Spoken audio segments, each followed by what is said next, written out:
Good morning student. हम बात कर रहे थे हमारी पाठ्यपुस्तक क्षितिज के गद्य खंड का चतुर्थ अध्याय सांवले सपनों की याद, जिसमें हमने देखा था कि जाबिर हुसैन ने पक्षी विज्ञानी सालिम अली के जीवन चरित्र व्यक्तित्व का एक खाका, एक रेखा चित्र हमारे समक्ष प्रस्तुत किया है कि कैसे वो व्यक्ति पक्षी विज्ञानी बना। हमने कल देखा था कि पक्षियों की वकालत करने वाला वो व्यक्ति किस तरह से पक्षियों के बारे में न जाने कितने सपने अपने मन में संजो कर चलता था। उस व्यक्ति का शारीरिक व्यक्तित्व भी हमने देखा था और हमने देखा कि किस तरह से वो मौत की ओर अग्रसर हो गया। सालिम अली की जो मृत्यु हुई उससे उत्पन्न दुख और अवसाद को लेखक ने सांवले सपनों की याद के रूप में व्यक्त किया है। सालिम अली का स्मरण करते हुए लेखक ने उनके व्यक्तित्व का चित्र प्रस्तुत किया है। अब आगे देखिए, हमने सालिम अली को एक मिथक के स्वरूप में माना था कि एहसास की एक ऐसी ही उबड़ खाबड़ ज़मीन पर जन्मे मिथक का नाम है सालिम अली। उन्हें मिथक क्यों कहा? क्योंकि प्राचीन पुराकथाओं की जो मान्यताएं होती है उनको आज नवीन आधुनिक विचारधाराओं के आधार पर, नए समय के आधार पर लेकर चलने वाले कौन थे? वो अनुभूति करने वाले एक ऐसे ही मिथक थे। पता नहीं इतिहास में कब कृष्ण ने वृंदावन में रासलीला रची थी और कब शोख गोपियों को, शोख यानी चंचल, देखिए उर्दू की शब्दावली बार बार आ रही है, शोख गोपियों को अपनी शरारतों का निशाना बनाया था। कब माखन भरे भांडे फोड़े थे और कब दूध छाली से अपने मुंह भरे थे। छाली यानी छाछ। कब वाटिका में छोटे छोटे किंतु घने पेड़ों की छाँव में विश्राम किया था। कब दिल की धड़कन को एकदम से तेज करने वाले अंदाज में बंसी बजाई थी और पता नहीं कब वृंदावन की पूरी दुनिया संगीतमय हो गई थी। पता नहीं यह सब कब हुआ था, लेकिन कोई आज भी वृंदावन जाए तो नदी का सांवला पानी उसे पूरे घटनाक्रम की याद दिला देगा। ये घटना इसलिए प्रस्तुत की गई है यहाँ पर क्योंकि सालिम अली को क्या बताया है? मिथक बताया है। तो यहाँ पर भी ये घटनाएं जो हम शास्त्रों में पढ़ते हैं या लोगों के मुंह से सुनते हैं, हम जब उस स्थान पर जाते हैं तो ये अनुभूतियाँ हमें वहाँ पर स्वतः ही वहाँ के दृश्यों को देख करके होने लग जाती है।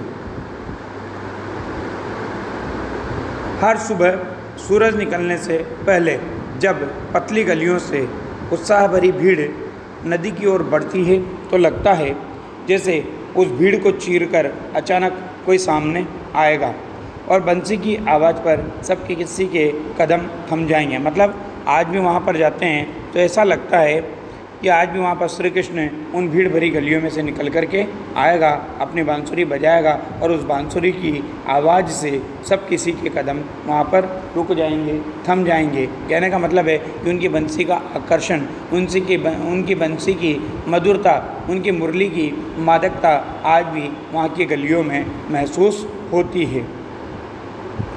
हर शाम सूरज ढलने से पहले जब वाटिका का माली सैलानियों को हिदायत देगा, हिदायत यानी चेतावनी, तो लगता है जैसे बस कुछ ही क्षणों में वो कहीं से आ टपकेगा। कौन? वो श्री कृष्ण जिसने वृंदावन में क्या की थी? रासलीला की थी और खेल खिलाए थे और संगीत का जादू वाटिका के भरे पूरे माहौल पर छा जाएगा। वृंदावन कभी कृष्ण की बांसुरी के जादू से खाली हुआ है क्या? कहने का अभिप्राय है कि आज भी जिस प्रकार से वृंदावन कृष्ण की बांसुरी के जादू से खाली नहीं हुआ, उनकी लीलाओं से खाली नहीं हुआ, उनके रास लीलाओं की अनुभूति आज भी दिखाई देती है। उसी प्रकार से जब पक्षी विज्ञान की, पक्षी जगत की हम बात करते हैं तो सालिम अली की हमें आज भी याद आती है।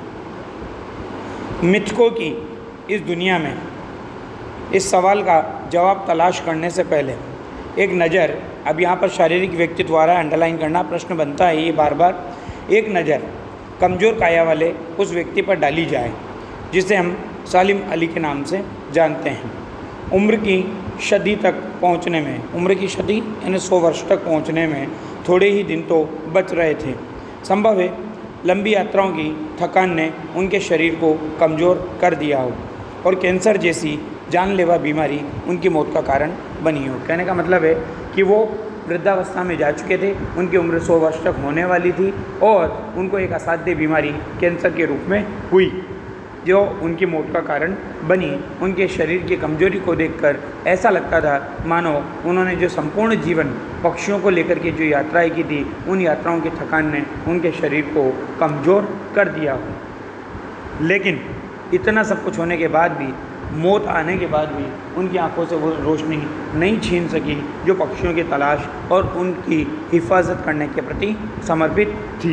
तो क्या कहा है देखिए, लेकिन अंतिम समय तक मौत उनकी आंखों से वो रोशनी छीनने में सफल नहीं हुई जो पक्षियों की तलाश और उनकी हिफाजत के प्रति समर्पित थी। हिफाजत, सुरक्षा, याद रखना, मतलब उनका जीवन का आखिरी समय आ गया परंतु वो जो पक्षियों के प्रति हमेशा जागरूक रहते थे, पक्षियों के नए नए पक्षियों की तलाश में रहते थे, उनकी सुरक्षा की जिम्मेदारी अपने कंधों पर उठाए हुए थे, वो रोशनी आज भी उनकी आंखों से गायब होती हुई दिखाई नहीं देती। सालिम अली की आंखों पर चढ़ी दूरबीन उनकी मौत के बाद ही तो उतरी थी। ऐसा इसलिए कहा कि दूरबीन से वो पक्षियों को देखा करते थे। ये तो एक साधारण सी बात हो गई, परंतु वास्तव में दूरबीन इसलिए कहा कि उनकी आंखें जो पक्षियों की तलाश में हमेशा लगी रहती थी, बारीक से बारीक चीज़, बारीक से बारीक जीवन शैली पक्षियों की वो हमेशा अवलोकित करके, दृष्टि डाल करके हमेशा उसे सुरक्षित किया करते थे, उसको महसूस किया करते थे, उसके बारे में बताया करते थे। वो उनकी आँखों से आज तक नहीं हटी। उन जैसा बर्ड वाचर यानी पक्षियों को देखने वाला पक्षी विज्ञानी शायद ही कोई हुआ हो, लेकिन एकांत क्षणों में सालिम अली बिना दूरबीन के भी देखे गए। दूर क्षितिज तक फैली ज़मीन, क्षितिज जहाँ पर धरती और आसमान का मिलन होता है, आप जहाँ से दृष्टि डालते हो आपकी दृष्टि की जो अंतिम पराकाष्ठा होती है, अंतिम छोर होता है, अंतिम सीमा होती है, वहाँ पर धरती और आकाश आपको मिलते हुए दिखाई देते हैं। उसे क्या कहा जाता है? क्षितिज कहा जाता है। दूर क्षितिज तक फैली ज़मीन और झुके आसमान को छूने वाली उनकी नज़रों में कुछ कुछ वैसा ही जादू था जो प्रकृति को अपने घेरे में बांध देती है। मतलब उनके नज़रों में ऐसा जादू था कि प्रकृति उनको नहीं बांधती थी, बल्कि प्रकृति को अपनी नज़रों के घेरे में बांध लेते थे। अर्थात प्रकृति को गहराई से जानने का प्रयास करते थे। जहाँ तक वो देखते थे प्रकृति का कोई रहस्य उनके लिए अनसुलझा नहीं रहता था। सालिम अली उन लोगों में थे जो प्रकृति के प्रभाव में आने की बजाय प्रकृति को अपने प्रभाव में लाने के कायल होते थे। उनके लिए प्रकृति में हर तरफ एक हंसती खेलती रहस्य भरी दुनिया पसरी हुई थी।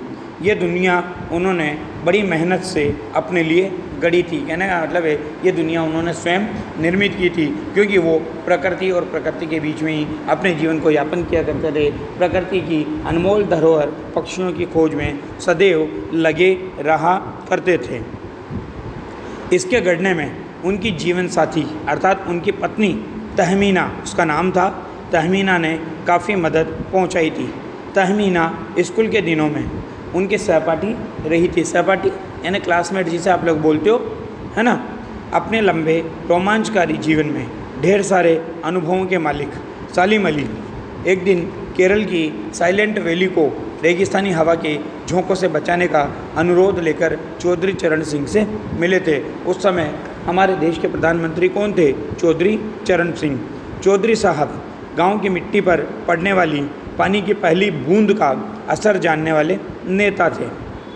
पर्यावरण के संभावित खतरों का जो चित्र सालिम अली ने उनके सामने रखा, उसने उनकी आंखें नम कर दी। ऐसा कौन सा चित्र सालिम अली ने चौधरी चरण सिंह के सामने रखा था कि जो रेगिस्तानी हवाएं जाती है उसके साथ क्या होगा? मिट्टी पहुंचेगी, मिट्टी से क्या होगी? प्रकृति नष्ट होगी, वहाँ की वनस्पति नष्ट होगी, वहाँ का वन्य जीवन नष्ट होगा, वहाँ पर रेगिस्तान बढ़ जाएगा, तो प्रकृति की जो सुंदरता है वो पूरी तरह से नष्ट हो जाएगी। आज सालिम अली नहीं हैं और चौधरी साहब भी नहीं हैं। कौन बचा है जो अब सौंधी माटी पर, सौंधी यानी सुगंधित खुशबूदार माटी पर उगी फसलों के बीच एक नए भारत की नींव रखने का संकल्प लेगा? कौन बचा है जो अब हिमालय और लद्दाख की बर्फीली ज़मीनों पर जीने वाले पक्षियों की वकालत करेगा? हमने ये बात की थी कि पहले भी कि सालिम अली की जीवन कथा के नाम से लिखिए फॉल ऑफ ए स्पैरो। ये देख लिए जी, ये अंग्रेजी के शब्दों का उपयोग यहाँ पर किया गया है। सालिम अली ने अपनी आत्मकथा का नाम रखा था फॉल ऑफ ए स्पैरो, अर्थात मुझे याद आ गया D.H. लॉरेंस की मौत के बाद लोगों ने उनकी पत्नी फ्रीडा लॉरेंस से अनुरोध किया था कि वह अपने पति के बारे में कुछ लिखे। फ्रीडा चाहती तो ढेर सारी बातें लॉरेंस के बारे में लिख सकती थी, परंतु देखिए उसने क्या कहा। पहले मैं आपको D.H. लॉरेंस के बारे में बता दूं। D.H. लॉरेंस 20वीं सदी के अंग्रेजी के प्रसिद्ध उपन्यासकार थे। उन्होंने कविताएं भी लिखी है, विशेषकर प्रकृति संबंधी कविताएं उनकी उल्लेखनीय है। प्रकृति से D.H. लॉरेंस को गहरा लगाव था और उनका संबंध भी प्रकृति से बहुत अद्भुत था। वे मानते थे कि मानव जाति एक उखड़े हुए महान वृक्ष की भांति है जिसकी जड़ें कहाँ पर फैली है, हवाओं में फैली है। वे ये भी मानते थे कि हमारा प्रकृति की ओर लौटना जरूरी है, क्योंकि आज भी वर्तमान में भी आप देख रहे हो कि प्रकृति अगर सुरक्षित नहीं है तो हम भी सुरक्षित नहीं है। अभी आपने कोरोना महामारी देखी, इसमें ऑक्सीजन की कमी ने क्या किया, न जाने कितने लोगों की जान ले ली। तो हम अगर प्रकृति को सुरक्षित नहीं रख पाते हैं तो प्रकृति कभी हमें सुरक्षा प्रदान नहीं करेगी। तो इनकी पत्नी ने क्या कहा देखिए, लेकिन उसने कहा मेरे लिए लॉरेंस के बारे में कुछ लिखना असंभव सा है। क्यों? क्योंकि पत्नी से ज़्यादा समय तो उन्होंने पक्षियों के बीच बिताया था। इसलिए वो क्या कहती है देखो कि मेरे लिए लॉरेंस के बारे में कुछ भी लिखना असंभव सा है। मुझे महसूस होता है मेरी छत पर बैठने वाली गौरैया, एक चिड़िया का नाम है गौरैया, लॉरेंस के बारे में ढेर सारी बातें जानती है, मुझसे भी ज़्यादा जानती है। वो सचमुच इतना खुला खुला और सादा दिल आदमी था कि मुमकिन है लॉरेंस मेरी रगों में, मेरी हड्डियों में समाया हो। लेकिन मेरे लिए कितना कठिन है उसके बारे में अपने अनुभवों को शब्दों का जामा पहनाना। शब्दों का जामा पहनाना मतलब जानते हो, शब्दों में चित्रित करना या लिखना। मुझे यकीन है मेरी छत पर बैठी गौरैया उसके बारे में और हम दोनों ही के बारे में मुझसे ज़्यादा जानकारी रखती है। अब यहाँ पर देखिए, जटिल प्राणियों के लिए सालिम अली हमेशा एक पहेली बने रहे हैं। जटिल प्राणी कौन? वो पक्षी जिनकी संरचना को कोई नहीं जान सका था। सालिम अली ने क्या किया, उनको भी देखा, गहराई से महसूस किया, उनको भी अनुभूत किया और उनके जीवन के रहस्यों के ऊपर से भी पर्दा खोल दिया। बचपन के दिनों में उनकी एयरगन से, अंडरलाइन करना, ये घटना उनके जीवन में परिवर्तन की मूल कारण बनी थी, जिसके कारण वो प्रकृति प्रेमी और पक्षी प्रेमी बने थे। पहला ही प्रश्न आपका ये इसका उत्तर है।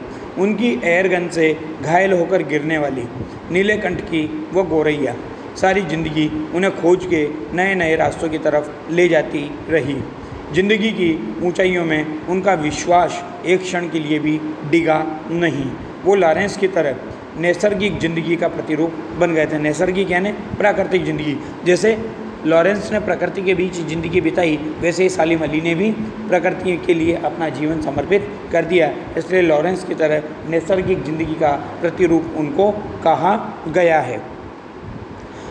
अंडरलाइन करना आगे वाली लाइन। सालिम अली प्रकृति की दुनिया में एक टापू बनने की बजाय अथाह सागर बनकर उभरे थे। ऐसा क्यों कहा? क्योंकि टापू क्या होता है? सीमित होता है, और सागर क्या होता है? विशाल होता है। तो टापू में क्या होता है? सीमित लोग रहते हैं, सीमित विकास हो सकता है, लेकिन सागर अद्भुत और विशाल होता है। तो उसी तरह उनमें भी सागर की तरह पक्षियों को लेकर के अद्भुत और विशाल ज्ञान था।